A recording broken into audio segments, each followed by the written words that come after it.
Huwag mo ikuan muna. Ganon mo muna siya. Huwag mo ikuan sa... Oh guys, nagluluto ako guys. Oh. Luto ako guys. Nasusunog na. Tawag dito guys, ukoy. Yan. Yan ang ukoy ko. Akin na nga yung sandok. Nagpiprito ako ng ukoy. Yung sandok.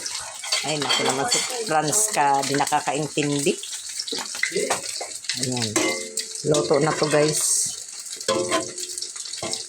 Yang, ang tawag dito, repolyo. Repolyo to guys, vitamin C. Vitamin C yan guys, lagyan ko lang ng sabaw. Kasi, ang mga alaga ko, kumakain din yan. Ayan.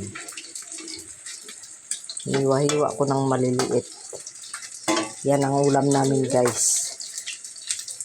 Sinabawan na repolyo na may kunting karne. So, ayun na nakabantay oh. Sabi niya, ang sarap ng aking ulam. Mag-thank you ka. Thank you. Thank you for watching. Oh, luto na to guys. Oh. Dito ako sa labas guys. Aray ko. Dito ako sa labas. Hello. Thank you for watching.